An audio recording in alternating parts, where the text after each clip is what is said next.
Welcome, and thank you for joining me for today's session. My name is Joseph Budd, and I'm a certified financial planner and managing director with Budd Wealth Management. We have developed and refined our process over the last 20 years to work with families that aspire to a work-optional lifestyle. We hope to put all the pieces of the financial puzzle together for our clients. Follow us on LinkedIn and Facebook, where we post interesting personal finance content and invitations to future events like this on a regular basis. Also visit us at budwealth.com. Today's session is being recorded and you'll receive a link in a follow-up email. Today we will be discussing savvy cybersecurity, the threats to be aware of, and how to fight them.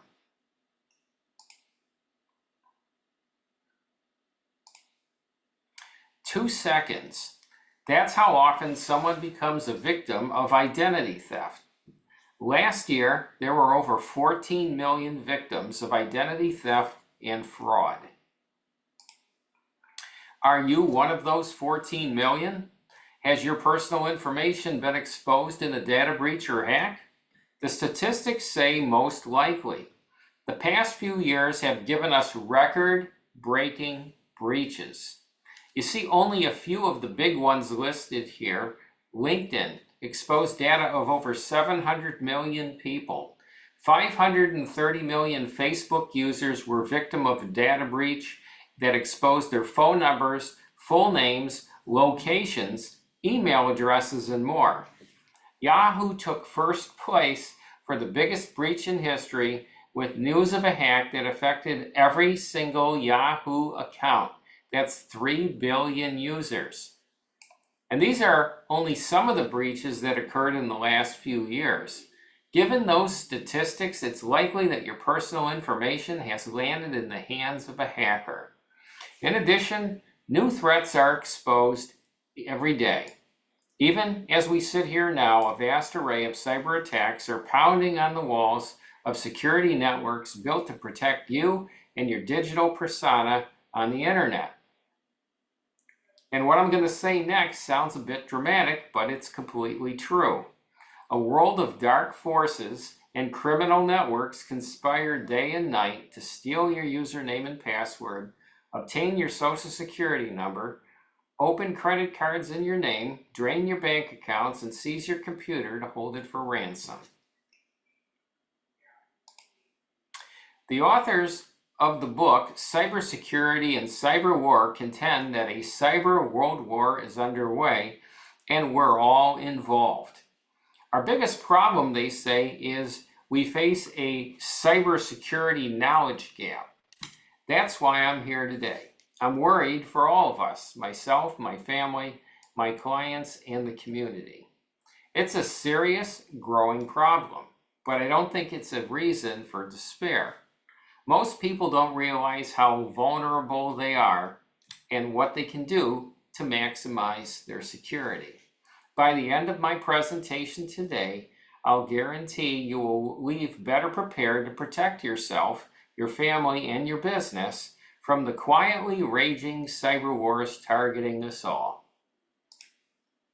Today, I'm here to help you create a personal cybersecurity system that will help keep you and your family safe. First, you'll take a short quiz to determine your current cybersecurity score. We'll do that in a moment.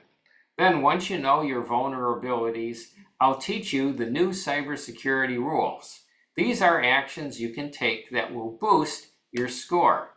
At the end of this presentation, you can fill out an action pledge. You'll pick 3 actions to take right away and move forward.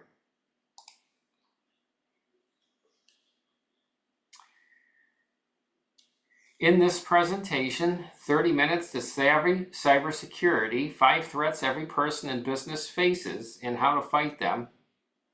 We're going to give you a shortened version of this presentation. We'll cover the most important threats and actions that you can take, but it doesn't cover everything. You should have there's a reference card that you're going to get an email link to, and we'll show you a picture of what that looks like. It'll be a healthy way to revisit these items we talked about today, and a thing that you can reference back to get you motivated to start making some changes. These reference cards provide you with other actions to take that we don't have time to cover today. Let's get started. Part 1, discover your score. Now, when we look at these questions on the screen, on the scorecard section, take a few minutes to answer the question yes or no. Give yourself 5 points for each question you answered yes, and add up your points to determine your rating by looking at Part B. Don't be discouraged if your score is low. Most people do score low. Knowing where you stand is the first step to creating your cybersecurity plan. Now, we won't be able to cover all these topics today, but it's a way to get you thinking towards these things. And I'm going to read several of these questions to you today to get you thinking about it. And the most important one that I think is on here is I have one email address that I use exclusively for my online financial accounts, banking, credit card, payment services, brokerage, and nothing else. I have two-step verification, two-factor authentication turned on for my email and online financial accounts. I can spot the difference between dangerous, free, public Wi-Fi and useful, secure, free public Wi-Fi. I understand how to tell if my home Wi-Fi network is vulnerable to hackers and how to boost the network security. Whenever any money leaves my bank account or my credit cards are charged, I'm alerted to the transaction. I have control over my credit lines of the big 3 credit bureaus, Equifax, Experian, and TransUnion, because I've placed them on the highest security level. I have confirmed with the credit bureaus that my minor children have not been victims of identity theft and frozen their credit lines. I run an updated antivirus software program on my computer and devices. I always make sure that my computer and devices have the most up-to-date software programs, including operating systems, browsers, Microsoft Office, iTunes Player, virus protection, wireless router, and Adobe programs. I have a system for ensuring that I can recover from a ransomware phishing attack without paying an extortion fee to a criminal. Give yourself 5 points for each one you answered yes, and add the points up to get your score. Part 2, learn the cybersecurity rules. I believe you can develop 3 cybersecurity mindsets to strengthen and maintain your cybersecurity so that staying safe is simple.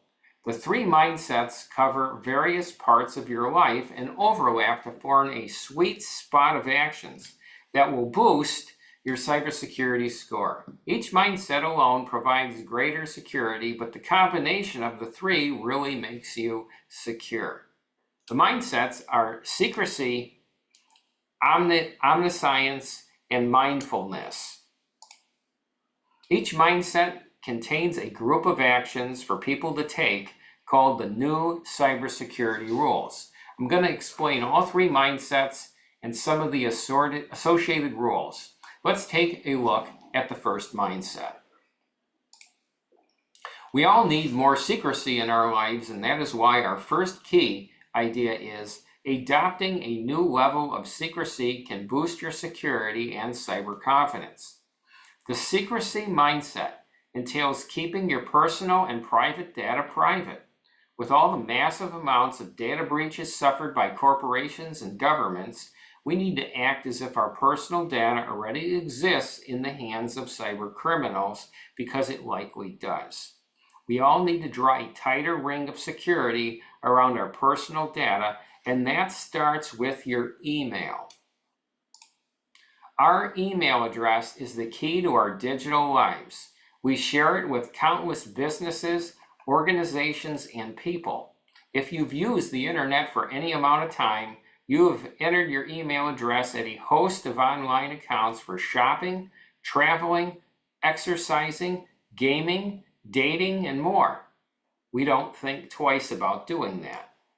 But having your email addresses in so many databases puts you at significant risk. Hackers routinely breach the security networks of many organizations that hold your primary email address. That stolen personal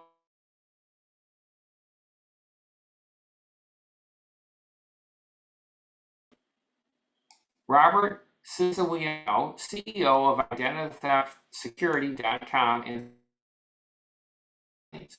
it persons in the your entire graph. So even if you've done your due diligence to have all your passwords be different, if your email is hacked and it's associated with your other online account, hacker simply use a reset to get access to all your other accounts. Take the story of software expert Thompson. Thompson her bank account with her permission, and he simply Googled her name and stumbled upon her blog and old resume. From the blog, he got her personal email address and her old college email at her college email login page. Thompson was able to use the Forget My Password feature on her college email account. It asked a security question and he found the answer to it on her blog. Once he reset that password, he was able to reset her current email address, having the reset link sent to her college email. Then, from her personal email account, he could reset online banking passwords. Now, you may not care if someone hacks into your Food Network or Yelp account, but you certainly don't want your online banking exposed in this way. This is why you need to create a separate, secret email for your financial accounts. This email address should be unidentifiable. Don't use your first name, last name, initials, or other identifying information. It should also be protected with a strong and unique password. A separate email address reduces your digital footprint, and if your primary non-financial email address is exposed in a hack, it will not be connected to your financial accounts. This is a key step in boosting your security. We need to put a special layer of security on our all-important accounts such as email, online banking, social media, and more. That extra layer is a relatively new trend in online security called two-step verification, or sometimes two-factor authentication. It should be added to any account you have that supports the technology. With this approach, when you start to log into an account online, you're sent a short-lived one-time passcode. You must use that code to finish logging in. You can receive the code via text message or something called an authenticator app. The authenticator app is the most secure option, and it is more difficult for hackers to compromise.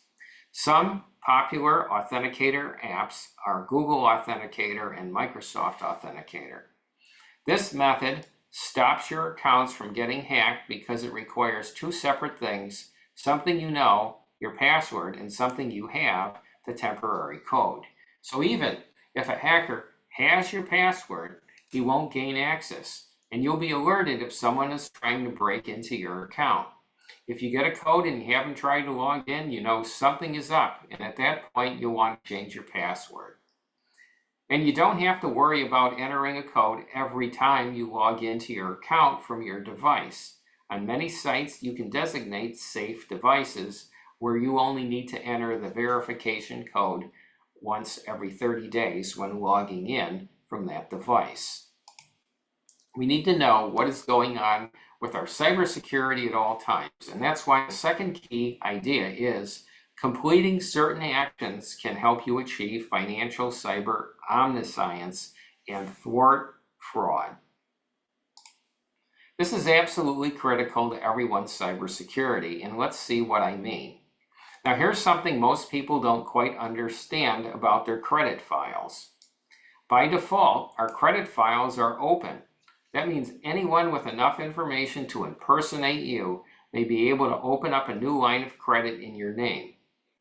It happens all the time and is a major source of identity theft. And when you consider how many private and public organizations have been hacked, institutions we've trusted with our Social Security numbers, employment history, and other details about our financial lives, you need to be worried about the state of your credit file at the big three agencies. We need to take back control of our credit through a credit freeze. Credit freeze locks your credit file with a PIN at each of the credit bureaus. No new credit can be issued in your name unless you lift the freeze with your special PIN. You will have to contact each of the credit bureaus separately. Credit freezes are free in every state thanks to the new federal law. Previously, the cost varied per state and could be up to $10 per action.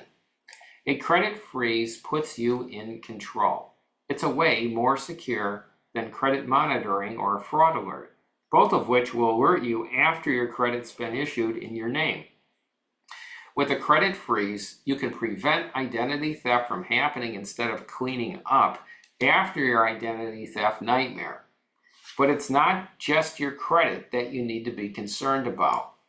Experts say that 500,000 children suffer from identity theft every year. Why? Their clean records are attractive to thieves looking to open new accounts without any issues, and the theft can go unnoticed for years as parents and guardians often don't think to check their children's records. But childhood identity theft can lead to a lifetime of fraud and ruined credit. The first step in protecting your children is ensuring they have no credit report by contacting all three of the credit bureaus, Equifax, Experian, and TransUnion. Parents should send a letter including copies of their child's birth certificate listing them as the parent, their driver's license, and proof of address of all three credit reporting agencies, and ask for a manual search of their child's Social Security number. If no report is found, you're in luck. You should still periodically check on your child's status. However, if a report is found, it's usually a sign your child has been victimized. Ask the credit bureaus to immediately place a credit freeze on your child's record and investigate further. You can now request a credit freeze for your child in every state. Previously, it was dependent on your state or residence, but now it's a federal law. You will, again, have to contact all three of the bureaus individually. Our third cybersecurity key idea has to do with mindfulness. Achieving a sense of mindfulness when it comes to cybersecurity allows you to stay alert without becoming fatigued. What does that mean? We need to be in a state of relaxed alertness when dealing with cybersecurity.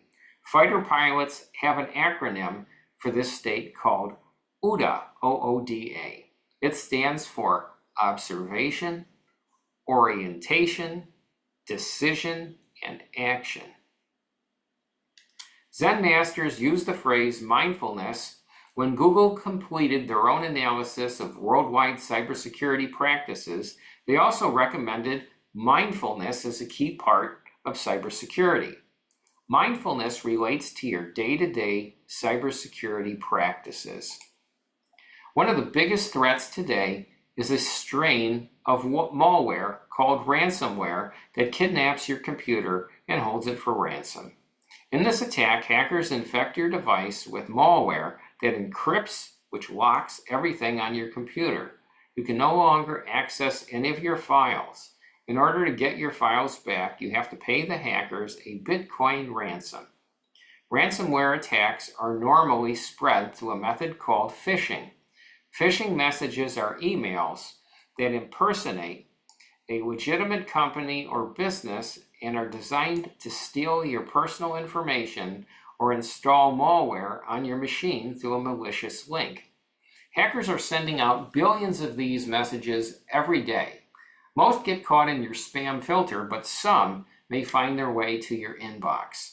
There's a 10-second cybersecurity rule that will help you fend off the phishers. The acronym is EMAIL, E-M-A-I-L, and it stands for Examine, Message, and Inspect Links. Let's take a look at the first half of the acronym now.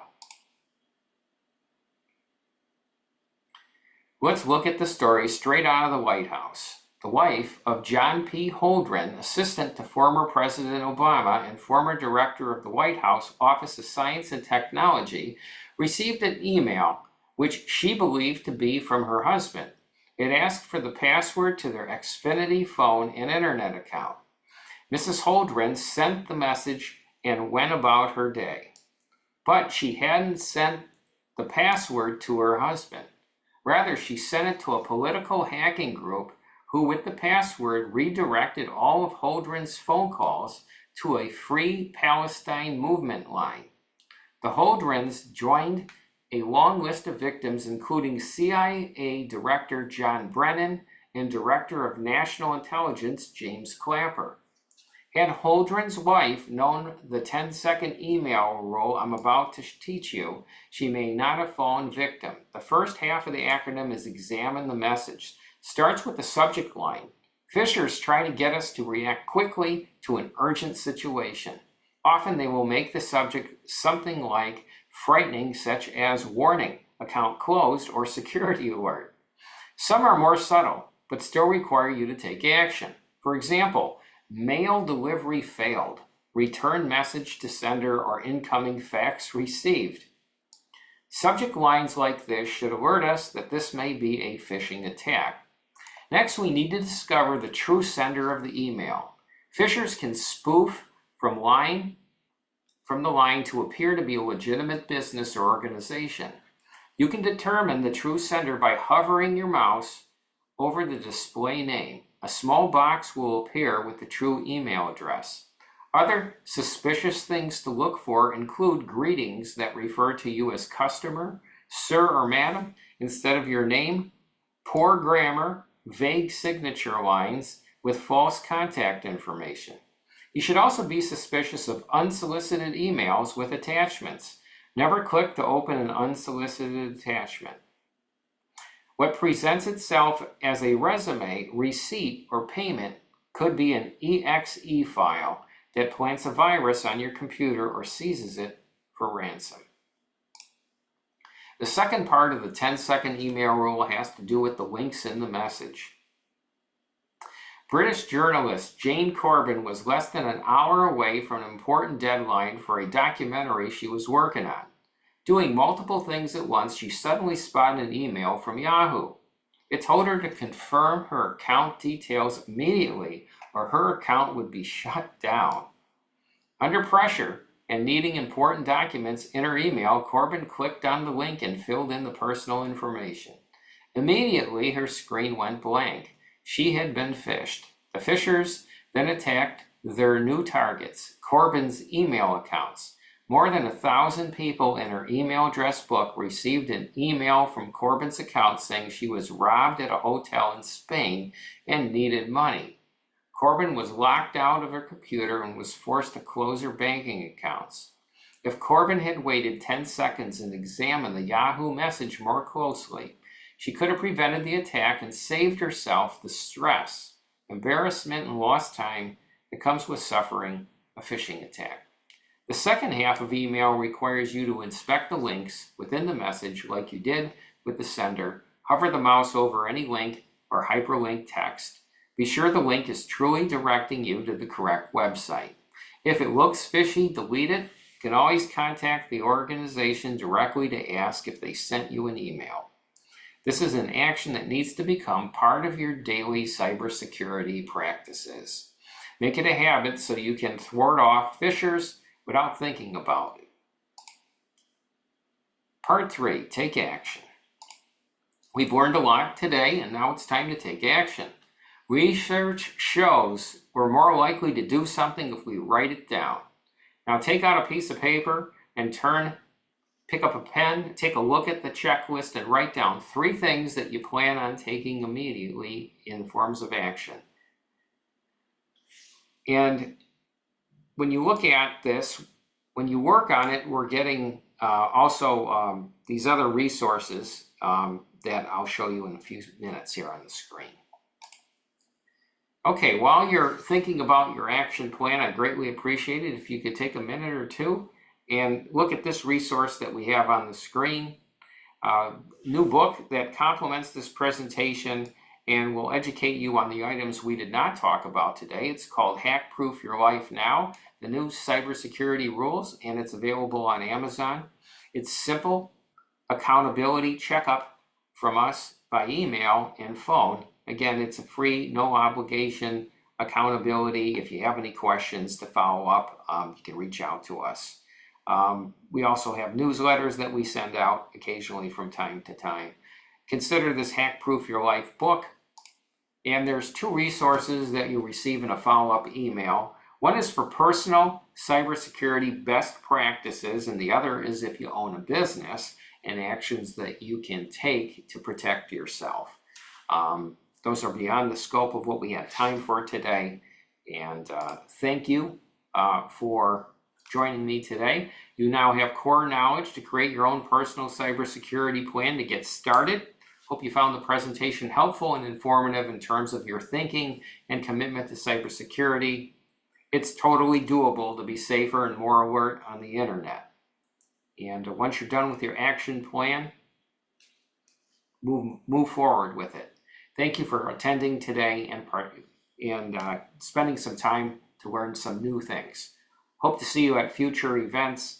In our follow-up email, there is a link if you'd like to schedule a follow-up meeting to talk about anything about this presentation or anything that has to do with financial planning and investing. We'd certainly love to find out what you're looking for help on.